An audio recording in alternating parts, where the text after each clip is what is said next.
Okay, so in this final assignment, what we're going to be doing in this course is taking all your annotations and thinking and putting them into what's called a practitioner report. Now what you'll find with me is I'm trying to, like I said this morning, train you up so that you, when you get thrown big words or you get thrown a task to do in a workplace, you know exactly what to do, particularly once you start going for ministry funding, because you will at some stage be asking governments for ministry and for funding, and they'll require you to do reports and proposals and all of that sort of stuff. I'm trying to give you the basis of being able to do a report. So when someone notices that this looks like the summary report, yes it does, because I follow the basic report structure so that whenever you get told, do a report, you know exactly what you're doing, okay? You know exactly what's required, you know the sections. The only thing that I don't require you to do is an executive summary, which is a wordy abstract at the beginning. And actually Word can do executive summaries for you, so you can give that a go and ask Word to do one, and it often tells you where you're going wrong. So anyway, this is what it looks like. You've got your cover sheet page, you've got your report title page, you can give it a title of what you want, you put your author box in, and you prove to me that you've read everything in that little box there by deleting it. Because it says delete the box if you've read it. Flip the page over, in your introduction, and see this is, I think the report's 2,000 to 2,500 words, okay? And so I've given you a basic word length for each section, and you'll find that in a report this size, that's what you're looking at. For in your introduction, you're looking at about 150 words, and what you're basically going to say, the purpose of this report, so I'm writing a report about faith-based youth development and connectedness to community. The reason why I'm doing this is I've noticed that within my practice all this stuff happening. I'll be focusing particularly on literature that's around, I'm just picking on stuff, literature that's around the Pacific context, and I'll be doing it by, what you'll be doing in the report means, I'll be doing this in the report by describing to you as a reader, so this is the bit you'll want to watch again on the video, by describing to you as a reader, so what will you be doing in this report? I'll be doing this by taking you through the methods that I took, then I'll do a quick literature review, after that I'll cover the lessons we'll practice and finish with some conclusions and recommendations. So what are you going to do in a report is basically setting out a map, so a person knows what you've done, or what you're going to do. Okay. The methodology section, and you'll notice that even when you get into Maria's papers, they'll be like this, they'll be the same as well. The methodology section is how did you find your literature? And then how did you decide to apply it to practice? So I will be expecting you to say something like, I created a question, out of that question I found some keywords, and then I did searches on EBSCOhost, Google Scholar, EBL. I also maybe went to my own library, I might have gone to the office at work, I might have used resources from other courses. And then how you chose to analyse that research. We'll get into that a little bit further on because it goes into that section there. Okay? Now, this is when you get into the nuts and bolts. You've got a literature review section. What you'll notice on Moodle,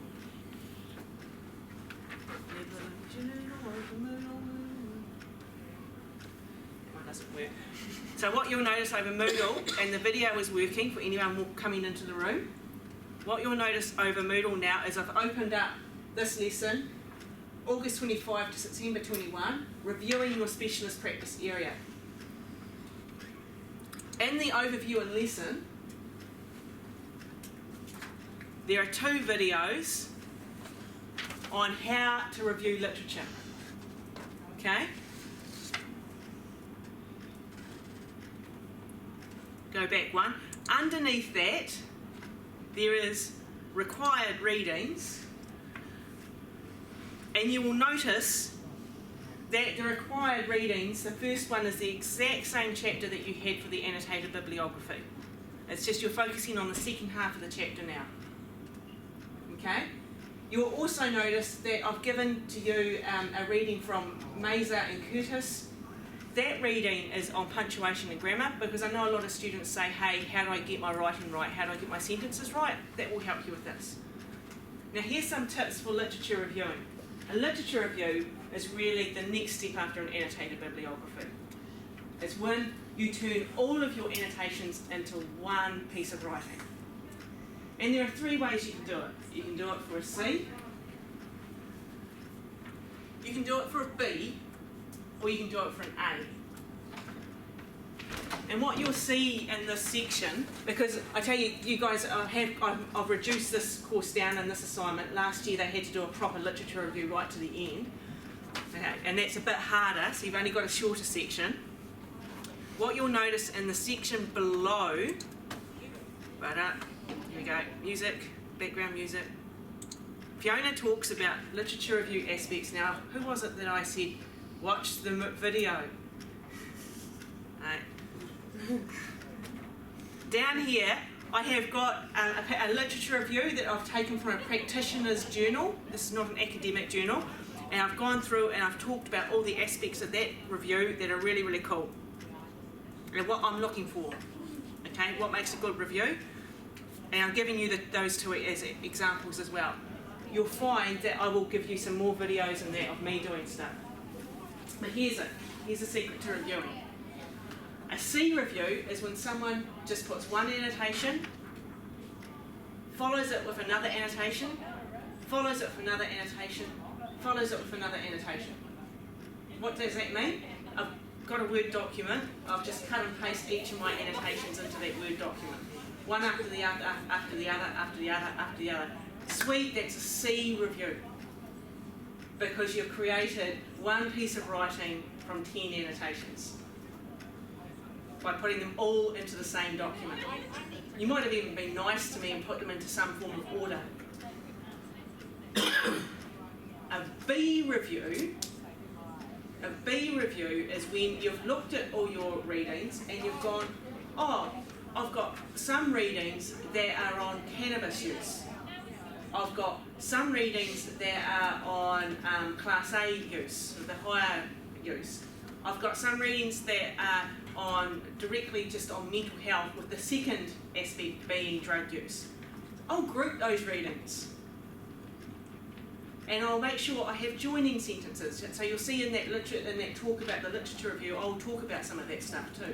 That I'll have joining sentences at the end of each paragraph, at the end of each annotation. So I could put in an annotation from Brown. I don't know who Brown is, but Brown says now that cannabis use is very good for you as an adolescent. It will encourage you in sports. And I write a whole, and I've done my whole annotation in from Brown.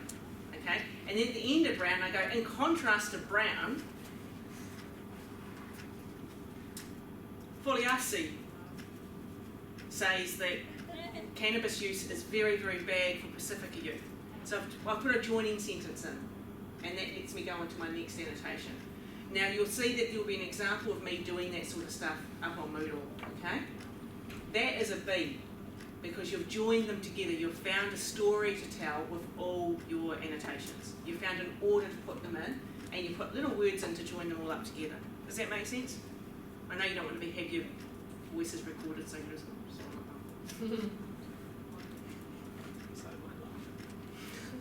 that will be there. That will be there too. There's no sense in this. The final type, and I will definitely make sure you'll see this in action. But the final type is what's called synthesis. Okay, and I want to cover some of this today as we finish off. Synthesis is when you look for themes in your readings that you've done. Not just a journey you can take me on with the annotations, but themes. So I know that there's a whole bunch of you, some of you presented today, some haven't, who have done alternative education. So what you'll find within alternative education, I'm only picking on that area because I know it, so I know what I'm saying to you now is true. I can say that mainstream education does not work for all young people. Okay? And I know in that I have at least 6 readings that tell me that. Okay? So mainstream education does not work for all young people, and then at the end of that sentence I will put a reference that goes something like this. I need to bring that whiteboard in.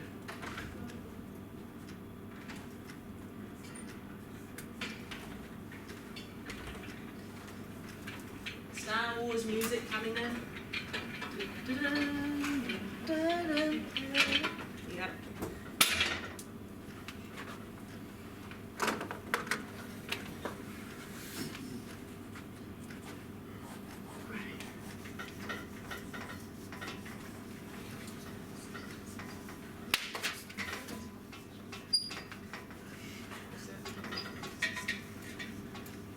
So,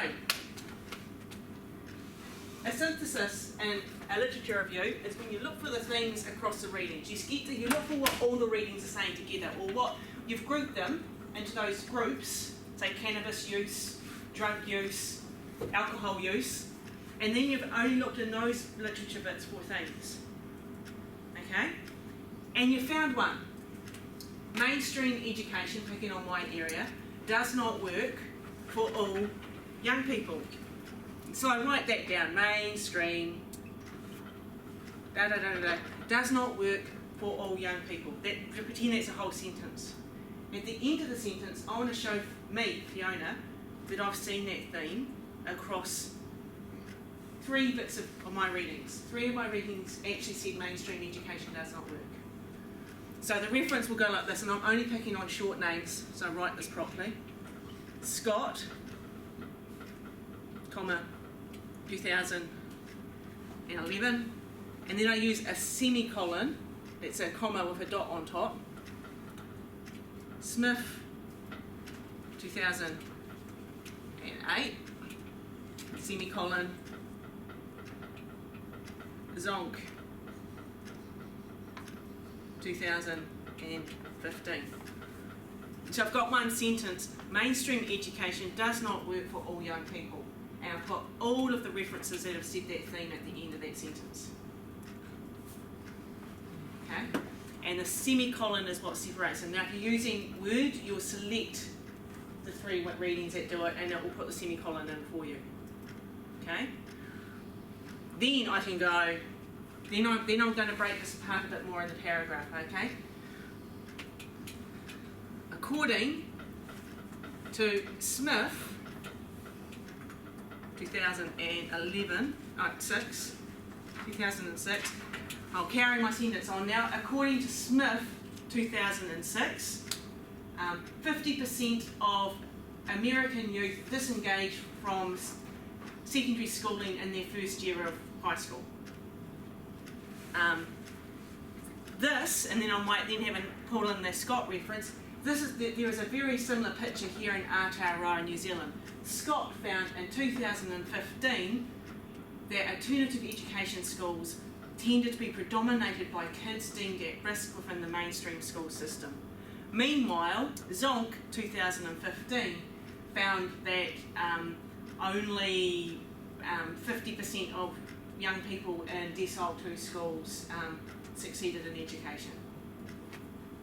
And all those stats I've made up, okay? And those authors I've made up.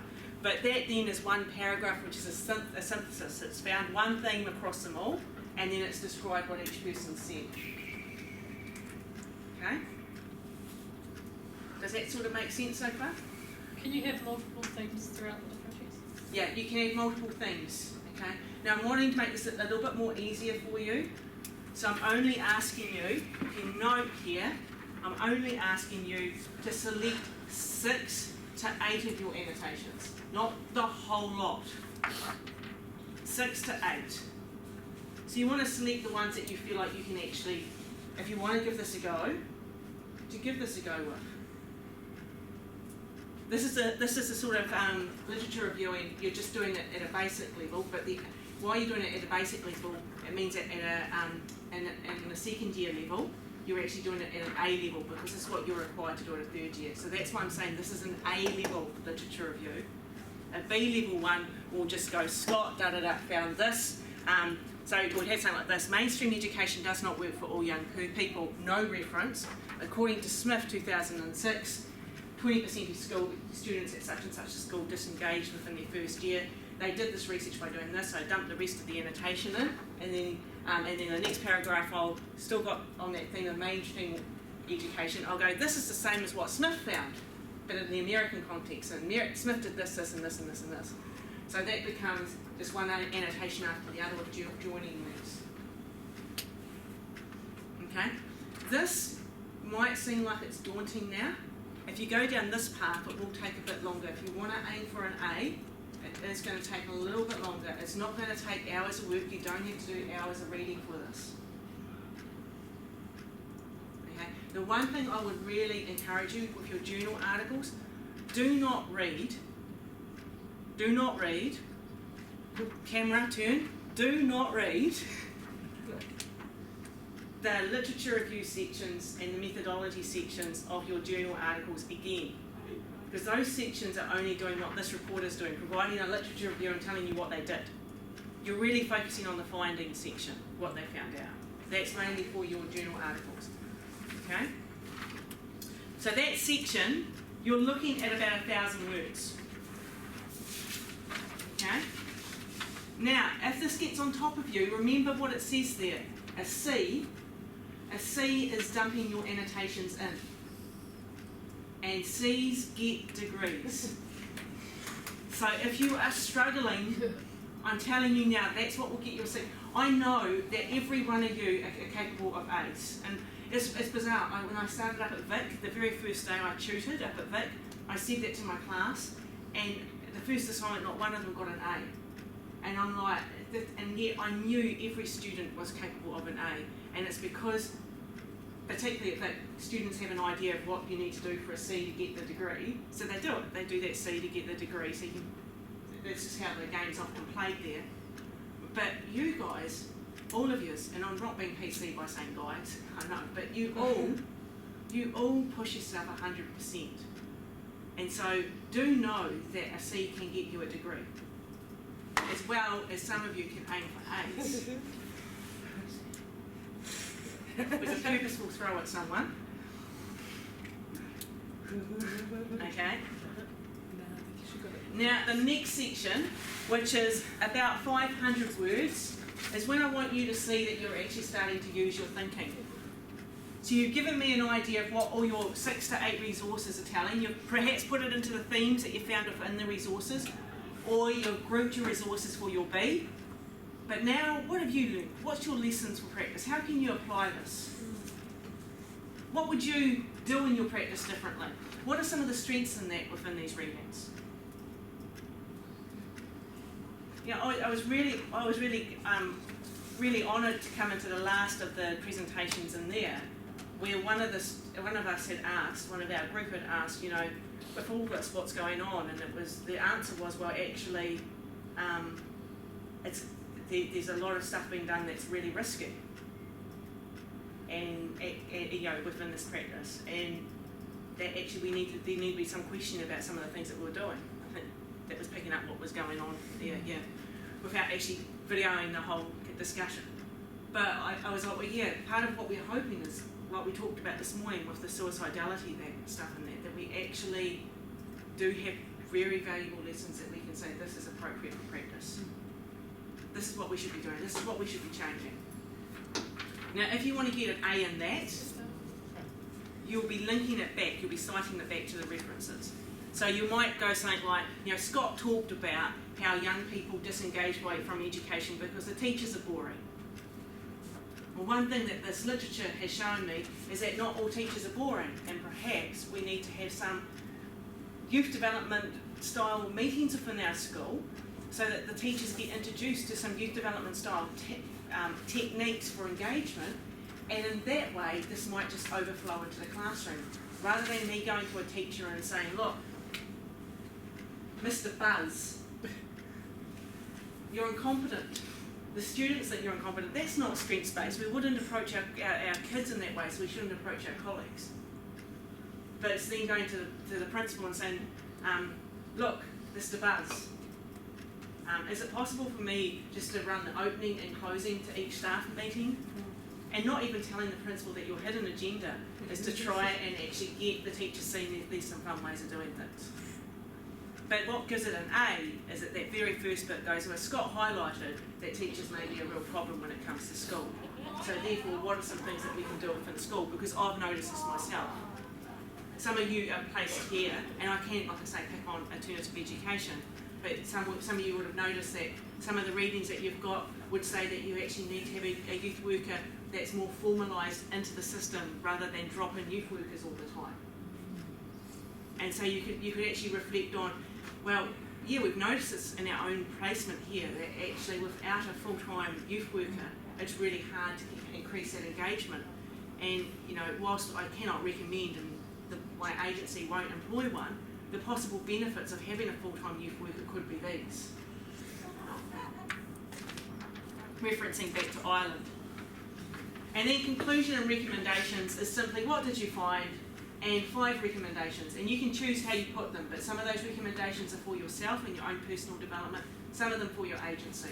So you might have 1 for yourself, 4 for your agency, 4 for yourself, 5 for your agency.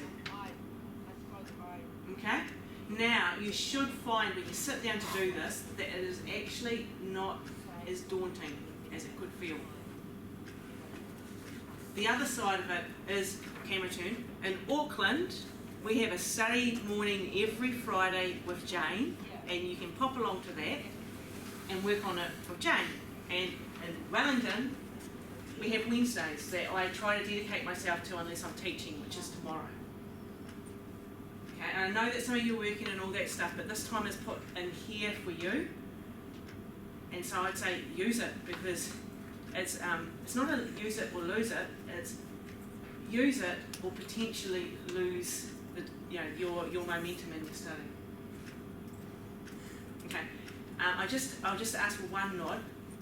Before we go into the deep questions, is that sort of, do you think that video explanation will explain it? Yeah, I've got nods all around. Okay. Over and out.